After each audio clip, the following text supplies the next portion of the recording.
Mangkok sarapan heboh, kisah sereal, donat, sosis, dan cinta susu coklat. Di sebuah dapur yang tenang namun hangat, oleh sinar matahari pagi, dimulailah sebuah drama yang jarang diketahui manusia. Di dalam kulkas yang dingin, hiduplah para bangsawan sarapan. Kamera kita meluncur masuk, menyoroti donat manis yang berkilau dengan taburan gula warna-warni di atas piring porselen. Di sampingnya, sosis asin berbaring gagah dengan kulit coklatnya yang mengkilap, memamerkan aroma daging yang kuat. Donat manis mulai angkat bicara dengan suara melengkingnya yang khas.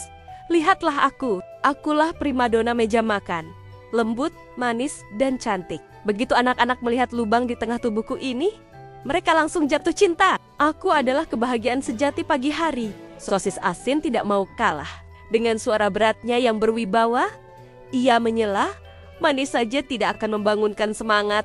Donat, lihatlah aku, padat dan berisi. Akulah energi yang dibutuhkan untuk berlari dan bermain. Aku adalah protein, sang pahlawan otot. Anak-anak butuh kekuatanku, bukan sekadar rasa manis yang cepat hilang. Tak jauh dari mereka, sebotol susu coklat yang tampak cool dengan kacamata hitam imajinernya menyahut, "Kalian berdua terlalu berisik. Akulah yang paling populer, dingin, segar, dan coklat. Siapa yang bisa menolak aliran kelezatanku di tenggorokan saat pagi yang haus?" Sementara itu, di sudut lemari dapur yang gelap, kakek sereal hanya bisa menghela napas. Sebagai sereal gandum yang sudah sering melihat sarapan datang dan pergi, ia tahu kesombongan hanya akan membawa kekecewaan. Anak-anak itu, mereka lupa bahwa kehebatan sejati tidak muncul saat kita sendirian. Gumamnya tenang. Waktu sarapan tiba, tangan kecil seorang anak mulai mengambil donat dan sosis, lalu menuangkan kakek sereal ke dalam mangkok biru. Terakhir, susu coklat dituang hingga mangkok itu penuh. Namun, meja itu terasa tegang. Donat manis berbisik sinis, "Hahaha, lihat si kakek sereal itu. Kaku, kering, dan membosankan." Dia terlihat seperti tumpukan kayu kecil yang tersesat di mangkok. Sosis asin tertawa mengejek. "Betul, dan susu coklat. Kenapa kau mau berada di dekat si kaku itu? Kamu terlalu keren untuk bercampur dengan sesuatu yang tak punya rasa." Susu coklat mulai ragu. Ia menatap kakek sereal dengan bingung. "Aku ingin bergabung, tapi aku takut rasaku menjadi aneh. Kita terlalu berbeda. Ada yang manis, ada yang asin, dan ada yang tawar. Bagaimana jika anak itu membenci kita?" Kakek sereal menatap mereka semua dengan mata bijaknya. "Kalian benar, kita berbeda. Tapi lihatlah anak itu." Dia mencicipi donat, lalu sosis, lalu aku secara terpisah.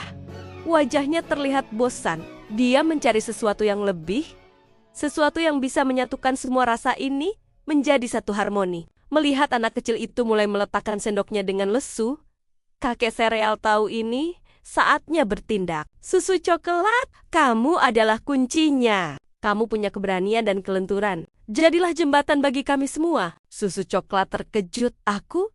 Bagaimana caranya?" Kakek sereal menjawab, "Rasa manismu akan menetralkan tajamnya rasa asin sosis, dan gurihnya sosis akan membuat rasa manis donat tidak membosankan. Dan biarkan aku menyerap semangatmu agar aku tidak lagi kaku." Dengan tekad bulat, susu coklat mulai mengalir hebat. Ia membasahi pinggiran sosis dan meresap ke dalam sela-sela donat, lalu memeluk butiran kakek sereal. Sebuah ledakan rasa terjadi. Rasa coklat yang manis bertemu dengan gurihnya daging sosis dan renyahnya gandum sereal. Donat manis berteriak kaget namun senang.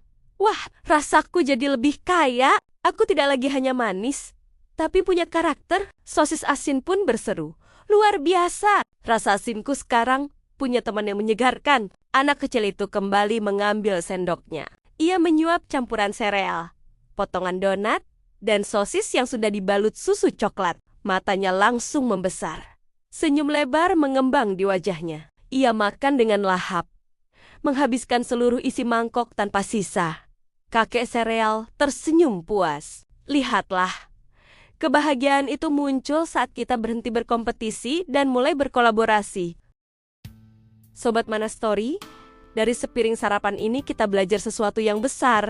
Kita sering merasa paling hebat, paling cantik, atau paling kuat. Namun, seperti sereal, donat, dan sosis, kita semua hanyalah potongan kecil dari sebuah gambaran besar. Perbedaan bukan untuk memisahkan, tapi untuk saling melengkapi. Saat kita berani membuka diri dan bekerja sama, kita akan menciptakan sesuatu yang jauh lebih indah daripada saat kita berdiri sendiri. Jadi, siapa yang sudah kamu ajak bekerja sama hari ini?